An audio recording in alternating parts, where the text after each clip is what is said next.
surprise you if anything comes up there. I got to go run and grab a couple of things, and I will be right back.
Check, 1, 2. Check, 1, 2.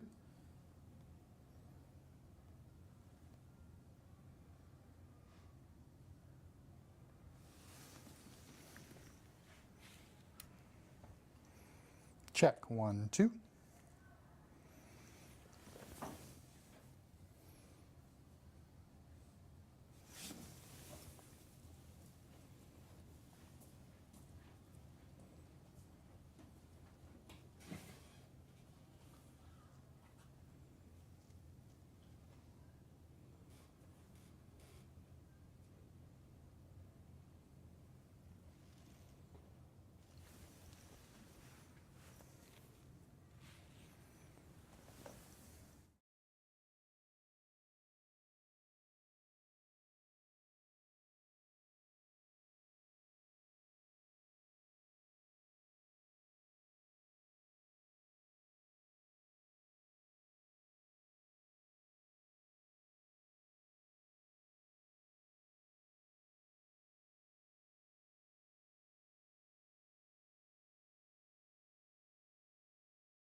Check, 1, 2.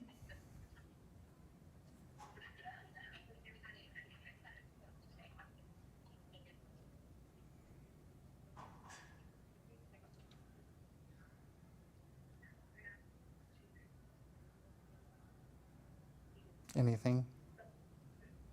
There you are. Okay. That was quite a delay. Well, yeah, I mean, it's going to be 15, 20 seconds.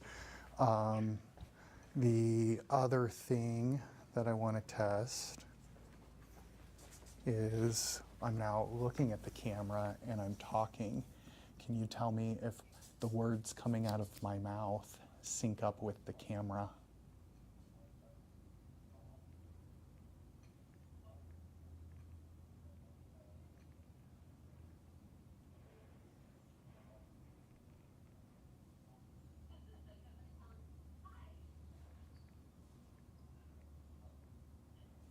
Okay, yes.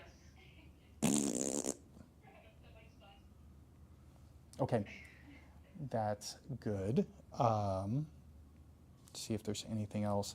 If the volume is not okay, you would want to adjust from the touch panel, the Lextron controller. Just slide the volume.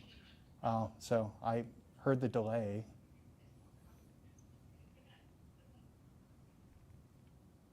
Does the volume sound okay in there?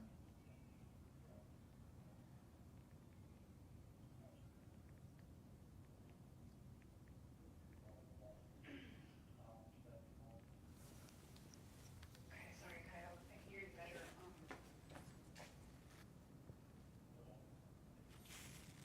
The volume sounds pretty good in here. Okay, I'm going to turn off this mic because I'm going to also have a mic on the kiddos, and I want to see if you can hear them the same way. Okay? So this mic is now off. I'm sitting on the carpet and I'm talking. And I'm curious whether or not, because I know the boys and girls are going to talk this loud except they're not. They're gonna probably talk this loud. So I'm curious if this is going to pick them up or not. That's a check on this volume.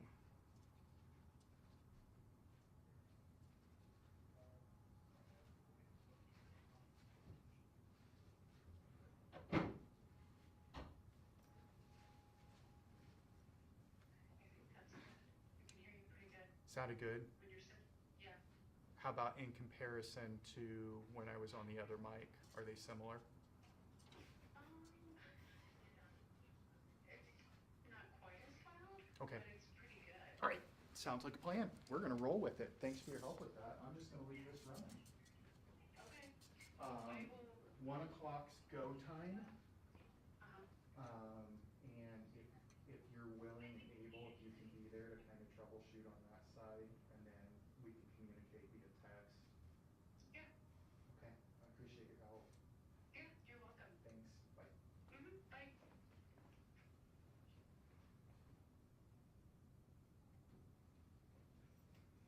We got the text on this on Friday. Hey, can we make this work? Sure, right?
Sometimes I'll ask you a question and that means everybody can answer. Sometimes I'll say, turn and talk to your neighbor. So really quickly, let's see if you can find a neighbor. It looks like you guys are good. Can I get you two to work together? Could I get you, actually you two right here, could you guys work together? And you two, you guys are already set. You two, you two, you two, and you two, and you and you. How's that? And you guys are set. Okay. So, is there anyone who isn't sure who their partner is? Did I give you a partner? Oh, I think you two, yes. Okay. All right, let's practice something. Sometimes when I say turn and talk to your partner, I'm going to need you to give me your attention again. But if you're talking, you might not hear me. So this is what I do. I say stop, and you have to copycat me. So if I say stop, you have to say, and then you just quietly get ready to give me your attention. It's that easy. All right. Now, you never know how I'm going to say it, though. I might say it in a really weird way, but you have to copycat me exactly. All right. Are we good? Okay. Maybe because we still have a few more minutes, how about I tell you a couple of things? Let's see. They're all set? Well, we're good to go. All right. We're going to get started. Okay. So you probably already noticed there's a camera. You can wave to the camera. And the camera is kind of watching what we're doing. And so I might ask you some questions again, and you might all answer them together. You might turn and talk. And I might repeat what you said just to make sure that the camera heard. Okay? All right, so we're going to do a lot of looking up here. So I like that you're already facing the screen. And today we're going to be talking about a brand new topic. And this is really important because the information that I hope that you learn today will probably help you, especially if you decide you want to grow up to be a scientist, or if you want to grow up to be a farmer, or you want to grow up to be an engineer. This is all going to be information that you might need. So we're going to talk about the Earth and the way that the Earth looks. So right now, you just came in from the playground, and you probably noticed that your playground is pretty flat. There's a little bit of a hill. But if we were to get in a car and drive for many, many, many, many hours, it might not look the same way that it looks outside here in Warsaw. And that's because different parts of the Earth look different. And we're going to talk about what are the different Earth forms and how they were created. So a couple things we're going to do before we get started is we're going to do a knowledge survey. So a knowledge survey is a way for me to know what you already know and for me to give you some information that you might not have, but that I want you to have before you listen to the story. So I'm going to read this to you, and you do not have to answer the questions out loud. You can just answer them in your head. Are you ready? First one, land is made of many things, like rocks, soil, that's another name for dirt, and sand. Is that true that land is made of all of those things, or is it false that it is not? So think about your answer. It is true. Those are all different things that make up our land. And so right here, we definitely have rock and sand and soil, but there are some places that have a lot of rock and a little bit of soil, or a lot of sand and a little bit of soil. So it's different depending on where we are. All right, number 2. Water can break apart rocks. Water can break apart rocks. Wash away the soil, and cause dangerous problems. Think about, is that true or false? Can water do all those things? True or false? Let's see. They can do like What? That's true? Water can break apart rocks? what? Oh, I can't wait to read about that. I've never seen it. I know, kind of crazy. Oh my gosh, I have another important question. Here is your first neighbor turn and talk. Are you ready? Do I have eyes and ears on me? Okay. Number 3, what do these pictures all have in common or all have the same about them? Ready? Turn to your neighbor and talk about it.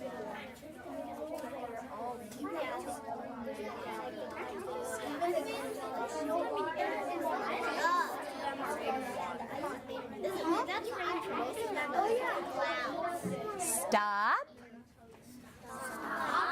Perfect echoing. Very good.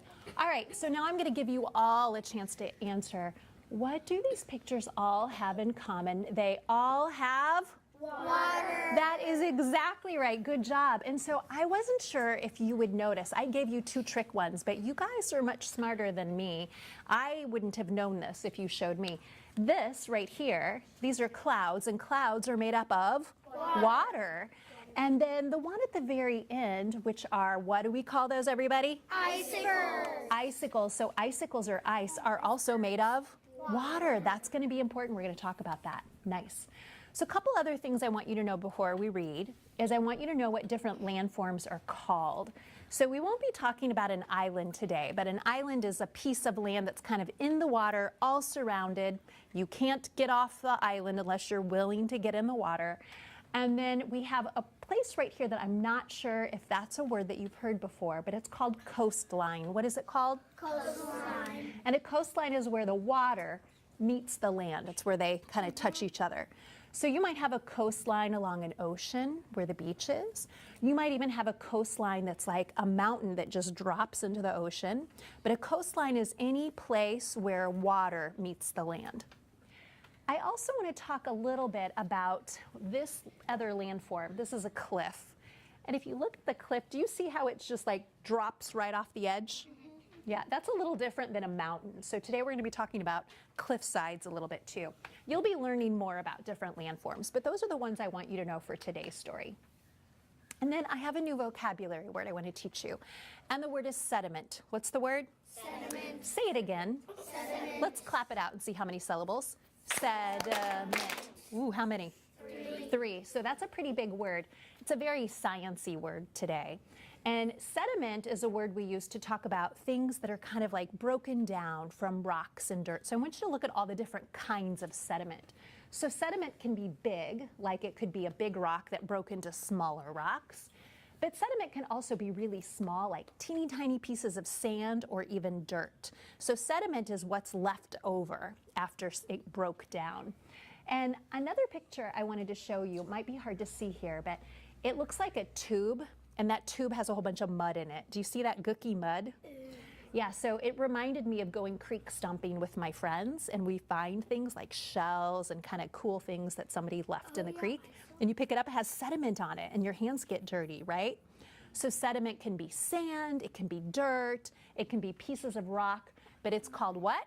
Sediment. One more time. Sediment. Nicely done. So we're going to learn about sediment.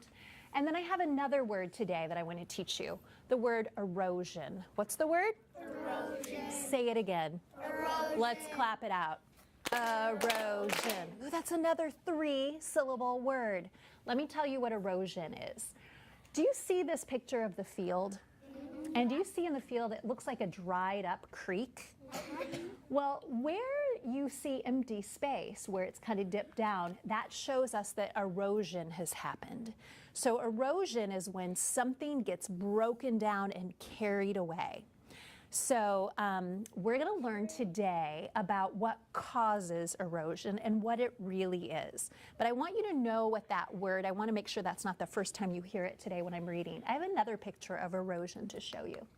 This is also erosion. So here we see land, and do you see where it looks like it's been chopped off? And I even see like tree roots sticking out. This is erosion. There used to be more land here, but it got carried away and moved somewhere else. That's what we're going to learn about today. So first thing, before I get started, I want you to turn and talk to your neighbor and tell me how you think that happened.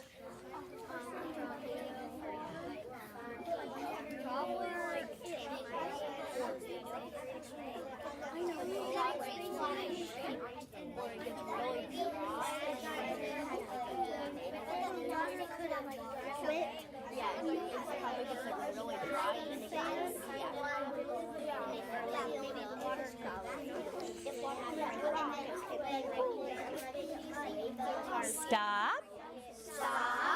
Beautiful job following directions. So I want you to listen as we learn a little bit about erosion to see if it matches kind of what you thought might happen, or if maybe you even learned something you didn't know before. But on this screen, we also have the definitions of the 2 words I taught you, erosion and sediment. Here's what the author wants us to think of when we hear the word erosion.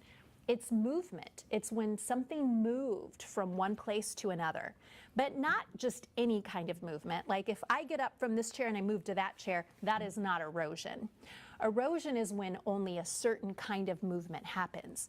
It's really when a piece of the earth or a rock moved, but can a rock get up and walk over to? No. So it got moved because something else carried it away. That's erosion. So when something gets moved from one place to another and it can't move by itself, when it gets carried away by something, that is erosion. And I want us to think about what could possibly carry dirt and rock and things away. We're going to get to that in a moment. Oh, there's that word sediment again. What was the word? Sediment. Now remember, sediment is little pieces of rock or dirt or things that get carried away. So these words are related. Let's see how they're related. So I'm going to do a lot of reading to you, and I'm going to talk, and then I'm going to ask you some questions, and I might have you all answer when I do this, or I might have you talk to your partner and answer, and then I'll call on some people. But I want you to listen carefully so that we can try to make sense of what the author's trying to teach us about erosion. A family in a truck pulls onto a dirt road heading home. Gravel's another name for what? Dirt or rock. Good job. Gravel kicks away from the tires as the truck climbs the steep slope.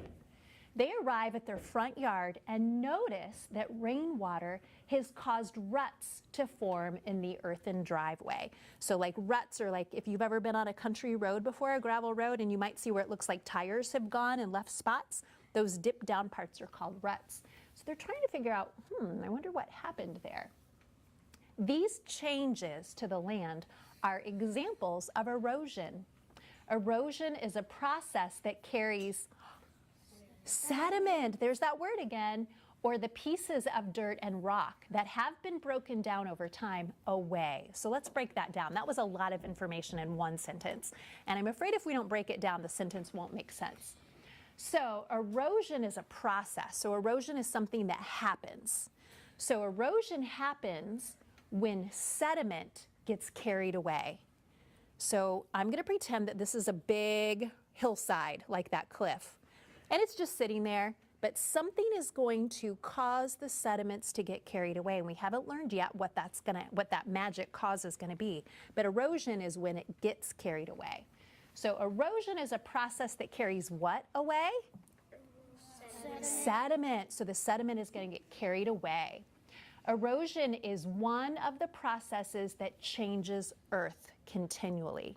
Erosion is one of the reasons why we don't have mountains here, but we have mountains in other parts of our country.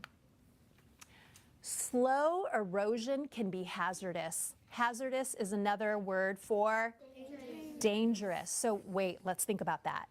Slow erosion can be dangerous, hazardous? I wonder how. Well, think of an oceanfront property. So would you agree that this is an oceanfront? Yeah, or a coastline like we talked about. And it could be considered a coastline because the water is touching the land. So here's an oceanfront property. It's looking out over the ocean. It's sitting on a sand dune or a cliff. A sand dune is basically like a really tall pile of sand or a tall hill made of sand or a cliff above the sea. The soil and the sediment that hold up the home, so what's underneath this home, everybody? Soil and sediment, and it's holding it up. But here's what's going to happen. They're likely to erode. Wait a minute, erode sounds like the word erosion. They're related words. Over time, this erosion occurs slowly due to different forces. Now we're about to learn what is making the sediment move from one place to the next. Ready? The wind blows ocean waves. The wind blows and ocean waves carry away bits of sediments. Whoa, let's stop. I know that sentence isn't over yet, but I'm going to pause at the comma. Let me read that again. The wind blows, ocean waves carry away bits of sediment. What is carrying away the sediment? The waves are carrying the sediment away. Have any of you ever been to the ocean on a windy day? Or to a lake on a windy day? the waves get really tall, don't they? And really powerful. So here's what I want you to do. I want you to picture that you're sitting in the yard and the big waves are blowing in and hitting. And so when they hit, what are they picking up? Sediment. And when they go back to the ocean, what are they taking with them? Sediment. Ooh. All right. The wind blows. Ocean waves carry away bits of sediments. Here's another way that sediment gets carried away. And even animal activity. Okay, we just learned that wind is one way to carry sediment away. What was the second way? The waves are part of the wind, so the wind causes the waves to get big. So that's one way. But there's another one that I just said in blue. Animal activity can cause erosion. I wonder how that can be. Animal activity can move the sediment small pieces at a time. Let's see what's going on. You have an idea? If that must take like centuries, because if they're saying it takes like bits of sand and stuff, it must have took a long time. I think you're on the right track, because could a couple of small animals carry that whole cliffside away in a day or two? Oh, I think you're right. It could take a long time. A century could be true. Slow erosion can be hazardous. We just read that about waves coming in, crashing, taking sediment with them. Now let's see what else. The point at which this movement of sediment becomes hazardous, so there's the author saying when this becomes hazardous, might be hard to identify. So it might be happening so slowly we don't even know what's happening. But if the process of erosion continues, that home can become vulnerable. Vulnerable is another vocabulary word. Vulnerable means the same as not safe. So if somebody is vulnerable, it means they are not safe. Is this house possibly not safe where it is right now? Yeah. So that house can become vulnerable to falling into the ocean. The overall process is slow, but the danger is real. All right, go ahead and turn to your partner and tell your partner how erosion could possibly be dangerous with this example.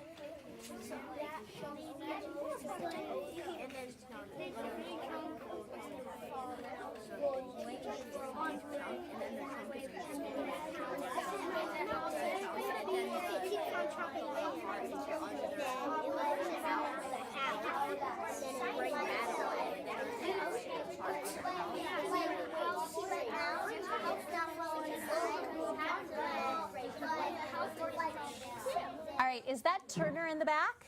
Turner, yeah? Can you tell us how erosion could be hazardous to this house or another house? Because of the wind and wave, it keeps breaking apart the cliff, so eventually there won't be enough sediment and rocks to hold the house, and it'll fall into the sand. Oh my gosh, how many of you and your partner said something a lot like that? Very good, that's exactly right. So over time, it can wear enough of it away, enough of the sediment away, carry that sediment somewhere else, that that house could fall into the ocean. So let's go back and talk a little bit about, okay, we're gonna explore the animal part in a minute, because I know it talked about animals, but I wanna talk about, well, what could be done? I mean, do we just wanna watch that house fall into the ocean someday, or do we wanna try to stop it? We might want to try to stop it. Let's see if scientists know anything about how that could happen. The slow creep of a sloped yard can turn into a hazard over time. So that cliff that house was on probably just had like a little bit of a hill, but it doesn't look like a hill anymore. Now it's like chopped off. Over time, soil is pulled downhill by gravity. So gravity is, again, when you drop something, it falls. So of course, if it drops, where is that sediment gonna go? Down. It's going to fall down and get washed away. If not stopped, it can slide onto walking paths. So now they're not just talking about that house on the cliffside. Think about other places where that erosion could be dangerous. Now they're suggesting that it could make walking paths dangerous. If you've ever been hiking somewhere, you might have seen this. If you were hiking somewhere and all of a sudden there's a whole bunch of mud and stuff in the way, and you're thinking, who put this here? Probably slipped down the hillside and landed on the path. That could make it dangerous and slippery. This is called a retaining wall. What is it called? Retaining wall. That is a really strange term you probably haven't heard before. So I'm going to take wall off because you know the word wall. I'm going to have you say retain. One more time, retain. Retain means hold back. So if I were sharing my cookies today at lunch, I might retain or hold back some to have myself. So when you retain something, you hold it back. What do? I'm going to give you a hand motion to help you remember. Hold it back. What is it? So now I'm going to have you say retain while you do it. Retain. And what does retain mean? Hold it back. So we're going to have a retaining wall. And what do you think a retaining wall might do? Yes. It might like stop the like soil and dirt and rocks from falling. Do you think it's possible that a retaining wall could hold back the sediment? Yeah. Let's take a look. It says a retaining wall helps prevent soil from eroding away, and that's because the retaining wall is doing what? Holding it back. So that's one way we can prevent erosion. We're going to be learning a lot of different ways too. Let's go back to some causes. So this is what scientists try to do. Scientists try to understand why something is happening so they can figure out how to stop it if they need to stop it. So let's look at some other causes of erosion. Water is one of the more dangerous agents of erosion. So an agent is a cause. So water is one of the more dangerous ones? Oh, that's interesting. Soil that becomes saturated can collapse. There's two really big words in that sentence. Now, how many of you are cookie dippers? You dip your cookies in milk. If you dip your cookie in your milk and you let it stay there too long, it becomes saturated. What happens to the cookie? It gets saturated. And after it's saturated, what happens to it in the milk? It breaks apart and falls apart. That's what they're saying here too. The earth works like your cookie does when you dip it in the milk. So if the earth gets too much water in it, just like your cookie gets too much milk in it, it becomes saturated. What happens to it? Saturated. And then it just falls apart. So it can collapse just like your cookie collapses, right? Let's go back and read that sentence again now that you understand what those words mean. Soil that becomes saturated can collapse in a mudslide. So we're going to take a look at what that looks like. Quickly flowing water. Do you agree this is probably quickly flowing water? Mm-hmm. Quickly flowing water brought on by a flood or a strong storm can also erode tremendous amounts of sediment quickly. So just imagine this water is moving really fast. And as it's moving really quickly, what is it taking with it? Sediment. So that sediment is now in the water and it's being carried away. And when we have sediment that gets carried away, we call that erosion. Very good. So let's take a look up here, but this is moving water. Do you think ice can cause erosion? Yeah. Well, let's read and find out. We're back to talking about animals for just a moment. Living organisms can also be agents or causes of erosion. Animals that burrow, and burrow means to dig, so they're digging in. Animals that burrow move sediment out of their way. Well, of course, because if you've ever seen an animal dig, what's it doing to the dirt? It's pushing it away. It's kicking it away. Never thought about that before, though. Animals that burrow move sediment out of their way as they dig. Animals also cause erosion by climbing up hillsides, herding across plains, or building nests in riverbeds. So let's see if we can figure out from these pictures how these causes might help make erosion or create erosion. So what do you see here in the water, everybody? A nest. So I'm thinking about this nest. How could a nest sitting in a shallow body of water cause erosion? I just want you to think about that. You don't have to talk about it yet. I want you to think about all these animals walking on this field. How might their walking about on the field cause erosion? You don't have to talk about it yet, just think about it, because I'm going to give you a choice of which one you want to talk about with your partner.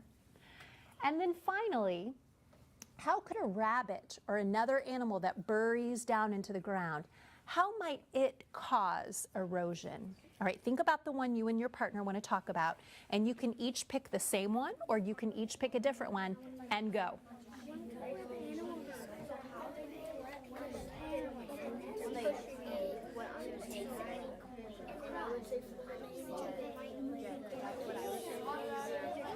Probably when like in like the ground might fall down. If there's like big there's a whole bunch of gold.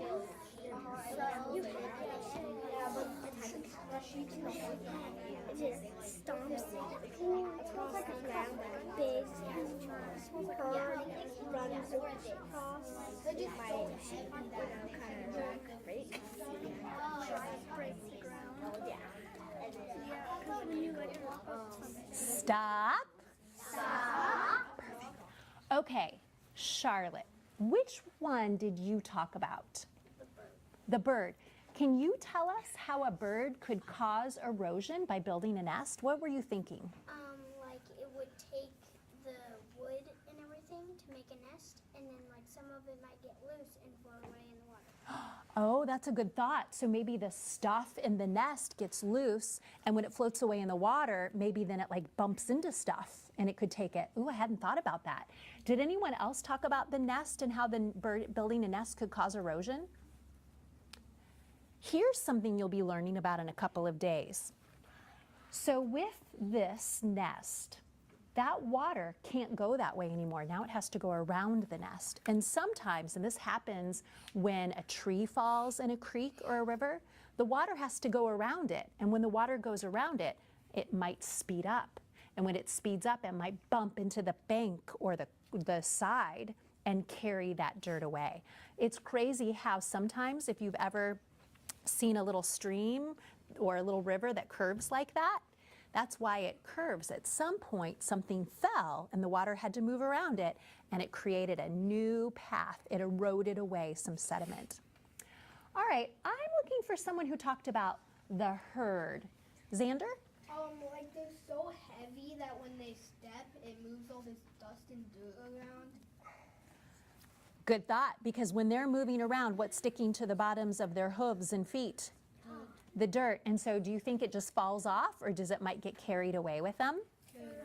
What if they all walked in the same place? You know, on the playground, when I was walking over here from the other building, I can tell where you guys aren't using the sidewalks and you're cutting through the grass. Do you know how I can tell? You created a path of where you walk through. And if you created a path and it rained really hard tonight, the water would go down that path. And over time, that path is going to get bigger and deeper. That's erosion. Isaac. Moan and me talked about they walk so much that it breaks down, and then it gets real deep, and then if there might be like a river or something, it'll get hit by it. Instead of clogging it, it might clog it, but the water's so it might go over, and then it'll spill, and then soon it'll break it, and then there'll be too much that the animals might fall in it and they won't be able to get out. So it's kind of like a bad and a little bit good, because it could be like a broken area and the dirt goes into it. So you can't help, but it doesn't help a certain area that needs. Oh, so that's a good point. So sometimes erosion could cause good things to happen too, right? That's an interesting point we haven't talked about yet. So we did already talk about the rabbit and how the rabbit and animals that burrow can kick dirt and stuff out of the way, and that causes erosion. Nice thinking. So we have a couple of quick things that I want to talk about, and then we're going to check and see how much we understood what we read about today. Plants can also cause weathering. Weathering is a type of erosion that we haven't really talked about yet. So it is also erosion, but it's a different kind. But they're more likely to protect erosion from happening. For example, beach grasses. So that's what you're seeing here. Those are different kinds of grasses. But beach grasses and shrubs can help sand dunes keep their shape. Do you see how steep that is, that slope? Well, if it rained, it would probably wash the sediment down the hill into the creek. But the grass and the shrubs will hold the dirt in place. So that works like a retaining wall. And what is a retaining wall's job again? To hold back the dirt? Well, plants can do that too. They can hold back the dirt. So plants are often a reliable way of holding, bless you, the soil in place. So they're keeping it on the hill so it doesn't wash away. I did want to show you this picture. I added this one because do you see that plant growing up in the rock? Now that it's close to spring, the next time you're out, see if you find any plants or trees growing out of rocks or sidewalks because they're causing erosion too.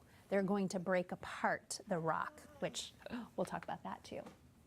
So erosion from weathering. So weathering is a kind of erosion. Weathering occurs when rock, so do you see the giant rock, the cliffside right here? When it breaks into smaller pieces or sediment. Erosion occurs when sediment moves from one location to another. We just talked about that. It's still going to be the same with weathering, but weathering occurs in different ways. So I'm going to skip ahead and I want to check for understanding. So here's what I'm going to ask you to do. We're going to do a turn and talk with our partner. And you're going to use the sentences that I have up here to help start your conversation. So for example, sentence number 1, and I'll have you stay with me. Erosion is a problem because, so when you talk to your partner, I want you to start like that. Erosion is a problem because, and then finish the sentence. And as soon as you finish, then give me your eyeballs. Your partner's going to give you a thumbs up if you said it correctly, and they're going to have a turn too. So after you both have a turn, give me a thumbs up so I know you're ready to go on. But you're going to start by saying, erosion Is a problem because All right, good. Turn and talk.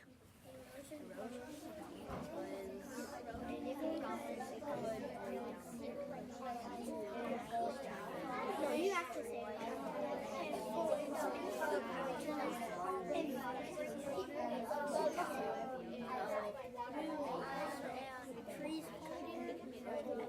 Give me a thumbs up when you both had a turn.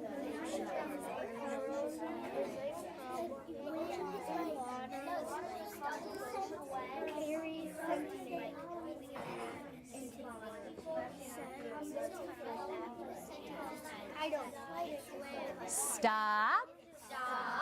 I didn't see a lot of partners with 2 thumbs, but I think each person had 1 chance to do some quick talking. Now, only one partner is going to answer number 2, and the other partner is going to answer number 3. Let me tell you the difference. If you're going to answer number 2, your sentence is, water can cause erosion when, and so you're going to finish the sentence. If you aren't number 2, you're going to say, animals can cause erosion when. So very quickly, one partner answer number 2 and the other partner answer number 3 and go. water can cause erosion. Water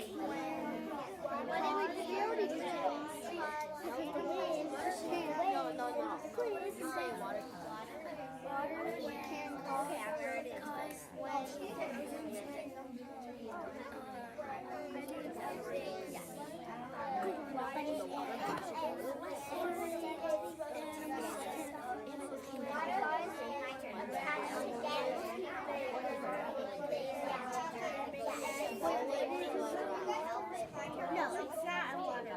It's just a waters can cause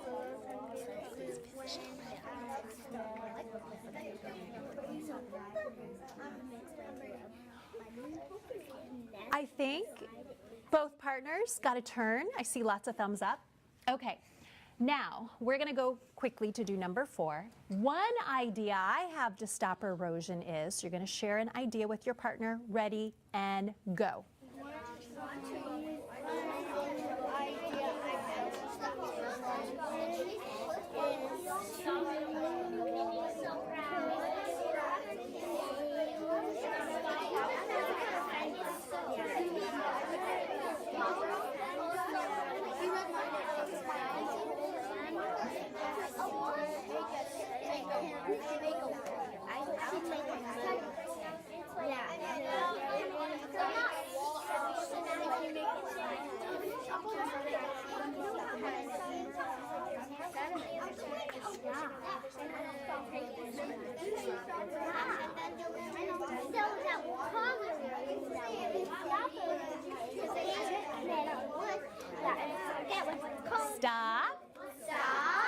Nice. And I know I didn't have everybody get a chance, but the good thing is you're going to be talking about this for a while. Now, this last idea, this would be a really good thing if you have time later today for your teacher to let you write down on a little piece of paper or a Post-it note. Something I'm wondering about. So we've talked a lot about erosion. We talked about a couple of ways it's caused. You gave some ideas for how to stop it. I would like to know what you're wondering about. And a wondering could be an idea that you have that we didn't talk about for stopping erosion. A wondering could be something that you think could cause erosion that we didn't talk about. Or it could be something completely different, but it still has to be somehow related to what we talked about. So what are you wondering? What do you want to know about? So I'm going to turn it back over to your teacher so your teacher can give you directions about how she would like for you to get back to your seats, especially so that we're safe around all the extra equipment that we have. So you guys did a fabulous job. Thank you for working with me today. I hope you learned something that you didn't already know. And can we say thank you, Mrs. Peevler? You are welcome. Nice work, guys.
6, Ella is 24, and Grant is 15. And let's see, our dog's name was Cornbread. What else? I think that's about it. All right, so we are going to probably do this a little differently than you're used to doing, because with our reading lesson today, you're actually not going to do any reading at all. I'm going to read to you. We're going to do a lot of talking to each other. I'm going to ask you some questions, and when I do this, it means I just want everybody to say the answer together. I don't call on people a lot, so I'll either just say, go ahead and say it if you know it, or I might tell you to turn and talk with your table mates. So whoever is sitting at your table is your table mate. So you're going to talk as a group of 2 or 3, and because you don't have a table mate, I'm going to invite you. Tell me your name. What's your name? Oh, you can talk with these people, okay? All right. Oh, here we go. I'm going to see it. We're ready? We're set? Awesome. All right, so yeah, the camera is there. There's some teachers on the other side of the camera watching. Okay, so we're going to start off. I'm going to ask you a little bit of a question that you may not know the answer to, and that's okay. But I want you to, with your table mates in just a moment, tell your table mates everything you know about what an economy is, if you know anything at all. If you don't know anything, you can say, I have no idea what an economy is, and that would be okay. But this first question is so that we can test something out. When I need you to stop talking, I'm going to say stop in a really cheesy way. I might go stop, and you have to do it exactly like me, because if I have to be cheesy, you have to be cheesy. Ready? Turn and talk. What's an economy?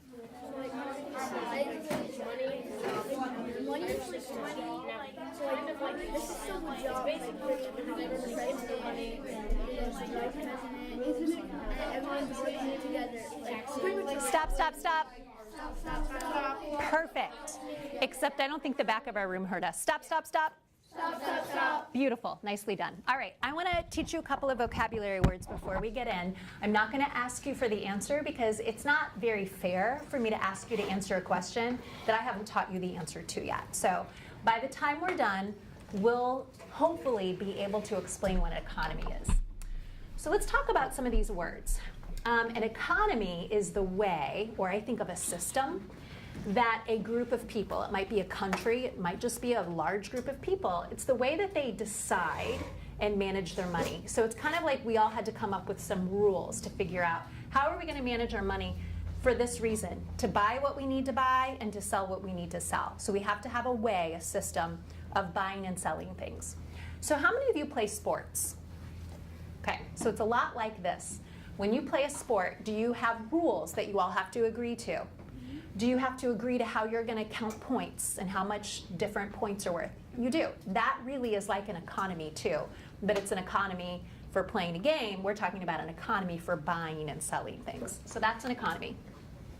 Money, I'm sure, is a word that you already know, but there's part of the definition of money I want to point out to you because this is going to be talked a little bit about. A medium. A medium just means it's a thing. It doesn't mean a size here. I know that you think of medium as like in the middle between big and small. When they talk about medium, they're talking about a thing. So when you play baseball, your medium that you use for scoring is points, and that's based on how many runs you get. Well, our medium, how we're going to exchange goods and services, is by using money. Money is the medium to help us exchange. So we're going to do a quick knowledge survey. And a knowledge survey is a pre-test. You are not writing anything down, and you are not going to get any points for it. This is just for you to check and see what you already know, so I know what to teach you. Most of these are true. Actually, yours are all true-false. So I want you to think about the sentence and whether it's true or false, and you do not have to say it out loud, but I'll tell you pretty much right away if it's true or false. The cost of a good, which is something you want to buy, depends on how it is made and how many people want to buy it too. So how it's made and how many other people want to buy it, does that decide how much something costs, true or false? So think about the answer. That is true. It's not just how it's made, but it's, do a lot of people want to buy it? Because if a lot of people want to buy it, we are usually going to expect it to be more expensive. If no one really wants to buy it but you, it usually is a little cheaper. So we're going to talk a little bit about that today.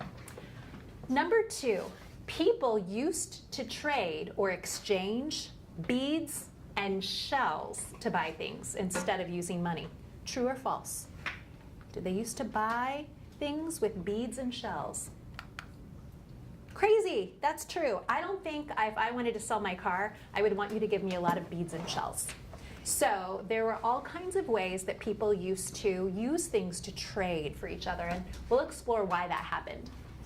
Number 3, our economic system. What word is connected to economic that we just talked about?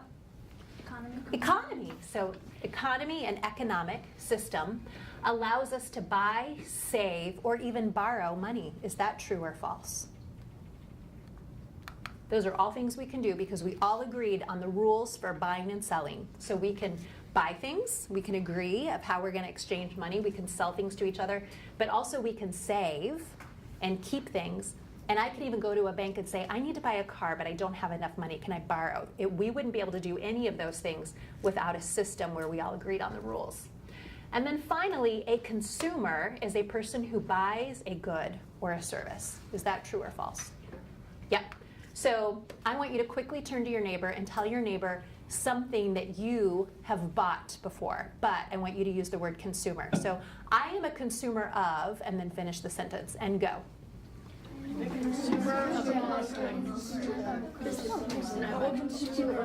I'll come over. I am a consumer of coffee. What is something you like? So that is what you are a consumer of. Good job.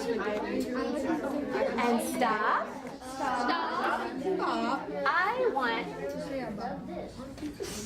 I want to now take a chance to teach you some information about the economy. We're going to, again, do a lot of turning and talking. I might ask everyone to answer together, so I'll do this. I might ask you to turn and talk. When it's time to listen, again, I'll say stop. Every society or group of people has some form of economy. An economy is the way a country manages its money and resources, so not just money, to produce. Produce is another word for?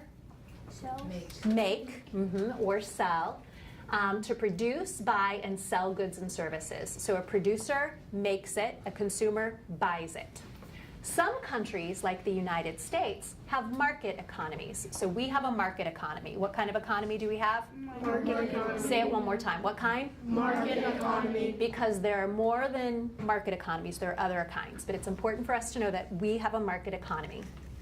And so the United States has a market economy, and that allows us to have buyers and sellers make most of the choices. So I can choose, if I need to buy something, can I choose where I want to buy it from? Can I choose if I really want to buy that? I might go, you know, that's more than I want to spend and put it back. Yeah. So the fact that I can choose where I want to buy something, and I can also choose how much I want to sell something for, that's a pretty important thing to notice that makes us have a market economy. What kind again? Market economy. Very good. However, in command economies, what kind of economy? Command. Ooh, I think of command as like telling somebody something. I wonder if that's somehow related. In command economies, a central authority, such as a government, makes all the economic choices. Ooh, that does fit with how I think of command. When I command, it means I'm telling you to do something. So in some economies, somebody who is in charge, maybe it's the person in charge of the government, just makes all the decisions. They can decide how much something's going to cost. They're going to decide, are you going to be allowed to sell it? Or maybe not you. Maybe you can sell it, but I don't want you to sell it. And I'd like you to sell it too. And you can buy it, but you can't buy it. Does that sound like an economy that you want? I don't know. We'll have to learn more about it. Traditional economies, what kind? Traditional. They rely on custom, traditions, and beliefs to make economic choices. So they might have an economy where it's like, well, usually when you become married, then you can buy property. Or usually when you're 25, then you can buy a cow. So traditional means it's kind of how we've always done it. And sometimes it's based on beliefs, like your religious beliefs. Sometimes it might be based on cultural beliefs. So, for example, the work that people in a traditional economy do is guided by the experience of elders. So, the elders, or the people in your community that are old, that have been around long enough to remember how things work. They might even decide what your job is going to be. So we have 3 different kinds of economies. I'm going to take this away and see if you can remember all 3 kinds. And go, turn and talk at your table. Traditional, market, and command.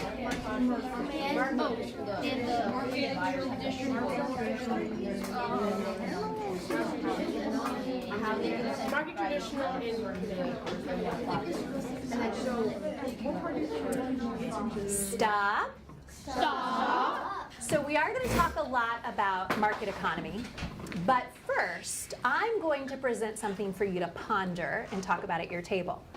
I'm going to ask you to think about, would you like to be in a traditional economy, and then tell me why?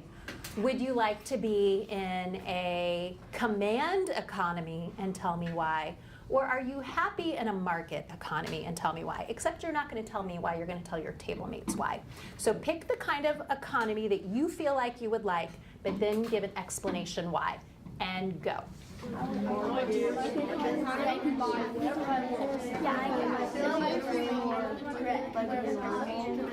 would also choose more stuff that other people would but not value. I would agree.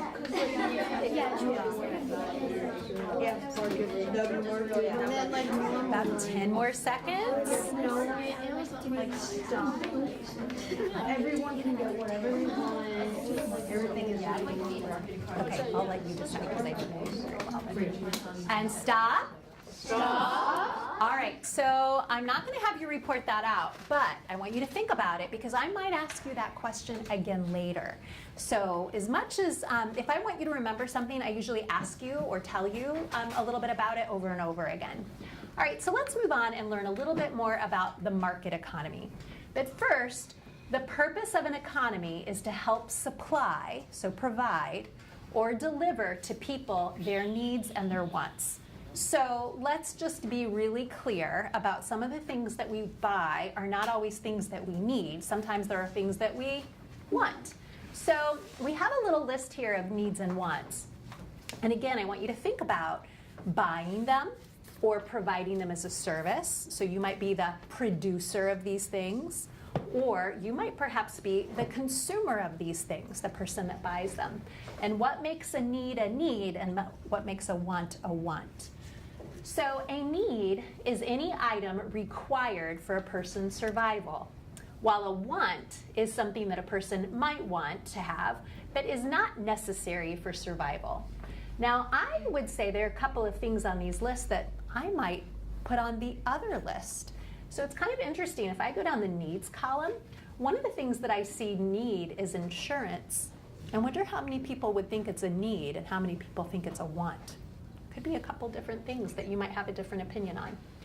Economies also include services or work done for someone else. So an economy isn't just about buying and selling things, it's also about buying and selling services. So what I'm going to ask you to think about on the needs and wants list, I want you and your table mates to at least find one service, something that you pay other people to do for you. And go. So I would think some subscriptions that you have to buy it to like pay something that you do on so that we're paying on my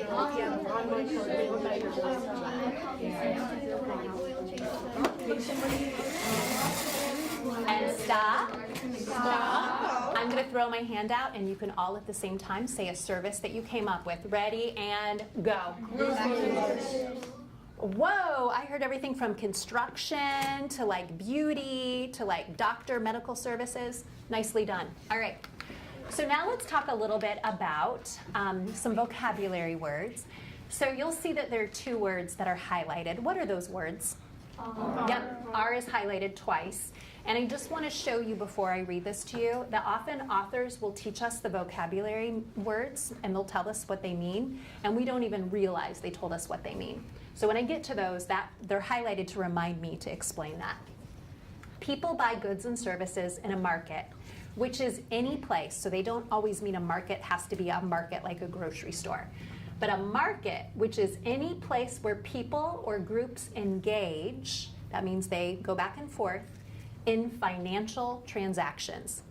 Financial transactions is just a fancy grown-up way of saying buying and selling things. So if money is involved and I'm going to give you money and you're going to give me something, that's a financial transaction. If you give me money and I provide a service, that is a financial transaction. So as long as money is involved and we're sharing things, I'm getting something or you're getting something, that's a financial transaction. What is it called again? Financial transaction. Now, I dare you to go home and impress someone and be like, oh, do we need to have a financial transaction at the gas station today? And they'll be like, what? So that just is kind of fun. All right, markets consist of producers and consumers. What do they consist of? Producers and consumers. Now, if I weren't here to already tell you what those words mean, this is what I wanted to show you. So this sentence says producers are. So whenever an author gives you a vocabulary word and they say blank are or blank is, it's pretty good chance that they're telling you what the word means. So let's see if that does in fact work here. Producers are people or businesses that make a good or provide a service. Is that true? Is that accurate? Mm-hmm. Yeah. So can a producer make something to sell? Yep. Can a producer be a person? Mm-hmm. Mm-hmm. Can a producer be a whole business? Yeah. Mm-hmm. So they can make something to sell. Can they also provide a service? Mm-hmm. Yeah. Okay, let's see if that little rule works for the next vocabulary word, consumer. Consumers are people who buy goods or services. Can a consumer be me? Yeah. Are you a consumer? Yeah. And you're a consumer if you do what? Buy. Buy a good or a service. Very good. Producers use the factors of production. Do you see how that's bolded? That's another one of those big fancy terms. Factors of production to make goods and produce services. Labor, oh, there's another clue. There's that word is. Labor is what? The work that people do while making a good or providing a service. So you might hear the word labor, laborer, laborers, laboring. So a labor is the work that goes into making the product or providing the service. Producers need land on which to produce a good or service. They also extract natural resources from land. Finally, producers need money, machinery, tools, and buildings. Here's a new vocabulary word. These are forms of capital. So notice that they told us what capital was after, or they told us it was called capital after they gave us the definition. So these are forms of capital. So what are different forms of capital? I'm going to go back and I'm going to think about what do producers need to make something? What are all the things they need to make something? I'm going to leave this up here so that you can refer back to it. But with your table mates, if you were going to produce a pair of blue jeans, what are some things that you would need to do that? Go back and take a look at all the cheats in that paragraph where it starts with producers need land in which to produce a good or service, and they also, and turn and talk. Go. We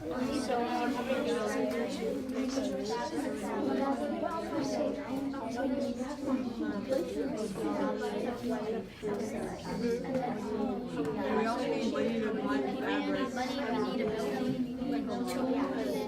We need people to like profit everything. We need machinery like put it up on shelves, storage.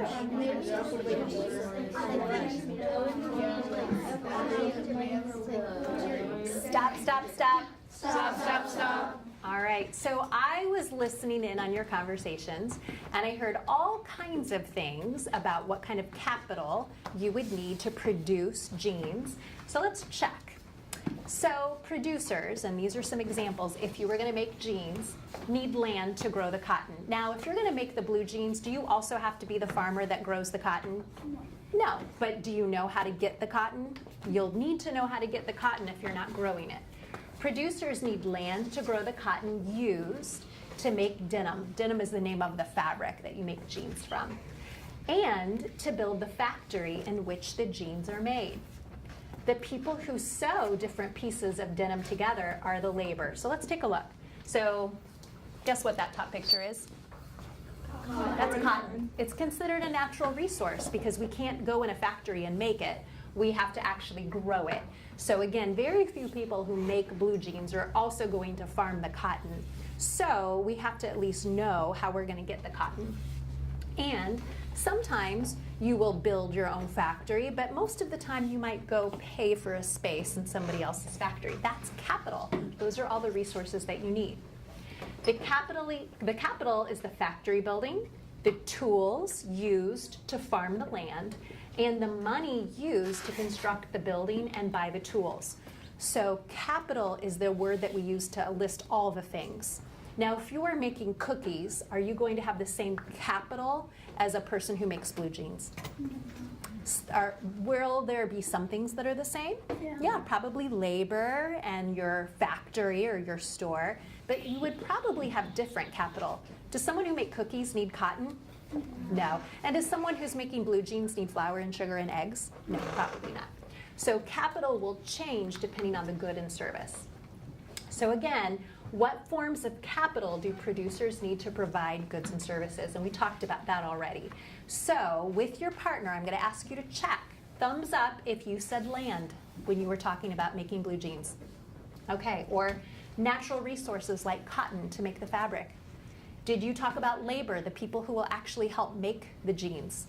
Machinery and equipment. All right, very good. And then something that isn't here is the money to pay for all those things. Those are all forms of capital. All right, so we're going to talk about another piece of our economic system, factors of production. So again, that's just all the resources or the capital that we need to make something. And then the word scarcity. I want you to say that word. What's the word? Scarcity. Say it again. Scarcity. It's just a fun word to say, scarcity. We're going to look at what scarcity is, but it really has to do with not having a lot of something. So something that is scarce means we don't have a lot of it. Scarcity is that there's a limited number available to us. And then finally, trade-off. A trade-off is when you have to make a decision. You make trade-offs all the time and you probably don't even think about it. Like maybe your favorite program is on TV, but it's the first really warm day and you want to go hang out with your friends outside. You have to make a trade-off. You have to decide which one is more important to you. Or maybe you got invited to go to your friend's soccer game, but you kind of wanted to hang out with your other friend that you haven't seen in a while. There's a trade-off. You have to make a decision. Well, that's part of economics too. So when you have to make a decision, sometimes you made a good decision and it was positive and you got what you wanted, and sometimes there's a consequence or a negative part. So let's talk about scarcity. In this picture, what's scarce? Water. Yeah, so you can tell the background's really dry and there's just a little bit of water coming out. So water that is scarce could affect an economy that needs a lot of water. Here's another idea of scarcity and how it relates to economy. How many items do you see in that picture? One. Looks like a whole lot more than one people want that, right? So things that are scarce are either scarce because there's just not a lot of it available. It's not that a whole bunch of people want it, it's just there isn't very much. But scarcity is also a lot of people want something and there isn't enough for everybody who wants it. So scarcity has to do with both of those. So what does that have to do with our economy? Well, producers and consumers constantly make economic choices. A producer may have to decide whether to make shoes or belts depending on what product consumers want more. So if a lot of people want belts, but I really wanted to make shoes, my trade-off is probably going to be that I will make belts because I know that I'm going to sell those, but I really wanted to make the other thing. So I might have to make a decision about what to produce depending on if there's a lot of people who want it. A consumer might determine whether to buy a sweater. So now we're thinking about consumers, people who are buying things. A consumer might determine whether to buy a sweater or a pair of jeans based on which item they need more. Why must they choose at all? One reason is scarcity. Scarcity means a limitation to the amount of resources. So I want to talk about scarcity, but I want to talk about scarcity and how it affects our economy, especially our producers. So in this picture, on the left-hand side, we see a rock. Looks like a standard rock. But you might not realize that within rocks are minerals. And these minerals like quartz and feldspar. There's all kinds of minerals. And it's a good thing I don't have to name them all off because I would probably get an F on that test. But there's all kinds of minerals and rocks. And why does that matter and what does that have to do with our economy? Well, it has to do with the fact that a lot of the things that we buy, a lot of the things that get produced, use minerals to make them. For example, Tums, you guys know what Tums are? It's what old people take when they ate bad food. Sorry, I shouldn't have said that. Tums is what you take if your stomach is upset sometimes. And it's made of minerals. It has calcium in it, and it probably has other stuff in it that I don't know. But you can't make it if you don't have the minerals that you need. Salt is a mineral. You can't get salt if you don't have access to the minerals. So all of the objects that we buy and that producers make somehow either need minerals or other natural resources. We can't just invent them out of thin air. So how does that relate to scarcity and how does that relate to cost? Well, if we think about a producer who makes cars, cars are made with steel, so metal, and that comes from minerals in the earth. The amount of minerals in the earth is limited, so it's not like the earth is making new minerals all the time. We have what we have, and if we don't have enough, then we've got a little bit of a problem. So the producer must choose how many cars to make from this limited resource based on how much of the resource is available and how many cars they think they're going to sell. For consumers, the limited resource is usually money. So for you and I, the thing we don't really have enough of is the money to buy the things. A person who has just enough money to buy a sweater cannot spend the same money buying a pair of jeans. So how many of you have ever had to choose, like if you had money to go spend somewhere, what to buy because you couldn't buy everything that you wanted? That happens to me every time I go to a store.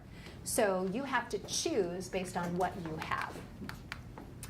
So let's talk about trade-offs and making choices as our last topic, and then I'm going to ask you to do some turn and talking.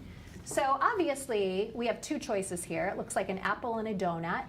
How many of you would choose the donut? How many of you would choose the apple? What if, yeah, I would choose the apple too, by the way, only because the donut has sprinkles, and I am not a fan of sprinkles. But you have to decide, and sometimes what you decide has to go back to that list we have of wants and needs. So when people make a decision to do something, it often requires making a trade-off, which is the choice to do one thing instead of something else. In the example of the consumer buying a sweater, the trade-off is the jeans. They now cannot buy. In this case, the jeans are also an opportunity cost, which is the option that was not chosen whenever a choice was made. We'll come back and talk about opportunity cost another time. However, not all trade-offs are opportunity costs. For example, fossil fuels like oil and gasoline provide a source of efficient energy for electricity and transportation, but the trade-off is carbon emissions that lead to climate change. So that is getting into a topic that we have not had time to really talk about. So the point here is sometimes the trade-off isn't just that you didn't have enough money and you didn't get what you wanted. Sometimes there's a negative trade-off, like it could cause problems with the environment, or it could mean that somebody else didn't get the goods that they needed. So I'm going to skip ahead, and we're going to do a quick check for understanding. And our quick check for understanding is going to be related to this. So I want to show you something. These are different forms of money that have been used over time. Remember when I said shells used to be used? Shells, fancy rocks, anything that was of value. So let's pretend that Warsaw, Indiana, thinks that little blue shiny stones are very valuable. And for some reason, everybody in Warsaw, Indiana thinks they are cooler than money. Well, then what might you trade each other? Shiny blue rocks. So that's how shells got picked and other things got picked, because they were valuable. So it wasn't like they just said, I don't know, I'll give you shells. Those were valuable to them. But over time, it was hard because you might say, I'll give you 5 shells for your cow. And they'd be like, yeah, but I already have 10 cows. I don't really need a cow. So you couldn't trade with me. You'd have to go find somebody else who wanted a cow. Well, that got really tricky. So then we started to figure out, is there something that we could all trade that is the same? And that's really the next lesson that you're going to be talking about. So money has jobs. It has 3 jobs. It's a medium. It's an agreed upon way of exchanging things. So you don't have to find someone who wants a cow or who wants shells. You can just say, hey, I have $10. Can I buy this from you with $10? And that person can take $10 and go, I'd like to sell you this. Would you take, or I'd like to buy this. Would you take $10 for it? The other point about money is it's standard. So we're all using the same system. And then the third one is that we can keep its value. So let's say I actually sold something and I'm going to put $10 away. It should keep its value for when I really do need to buy something with the $10. And when we were using and trading cows, my cow's going to get older and older, and so it's going to lose value. But the money hopefully doesn't lose value. So I just thought this might be interesting because this is coming up in the next couple pages of this text. Look at how the money system changes over time. We haven't talked about the barter one other than that I just gave you an example. But the way that our money system has changed over time has really affected how powerful the economy can get. All right, so let's check for your understanding. We have a couple of really quick turn and talks. You're going to use these sentences to answer to your partner orally. So you're going to start off by saying a producer is, and then you're going to finish the sentence. The next partner will say a consumer is, and just give each other a thumbs up if your partner got it right. And then same idea for the other one. So most tables have 3 people. Just start with person number 1. You answer question number 1. Person number 2 does question 2. Person number 3 does question 3. Ready and go.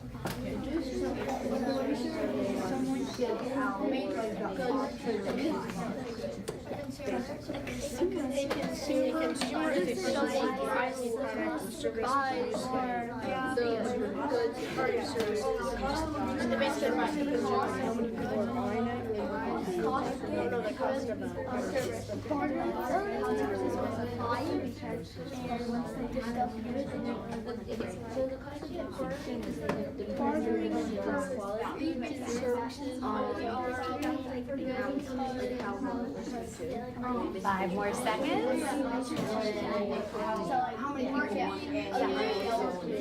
And stop. I think I heard one person. Stop. Good job. I stopped you after number 3 because we only just started to talk about number 4, and you don't have all the information you need to answer 4, 5, and 6. So the idea would be you would pick up tomorrow where we left off today, and maybe you would start by saying, let's make sure we all remember a producer is and a consumer is, and the cost of a good or a service depends on, and then we would learn about bartering. That's the changing and kind of trading for each other. But then we also kind of try to say, well, I'll give you 3 shells. I know you asked for 5, but will you take 3? That's bartering and kind of agreeing to how much we can buy and sell things for. So you guys did a great job. I'm actually going to turn it over to your teacher so she can tell you what to do next. And have a good rest of your day. Thank you. You're welcome.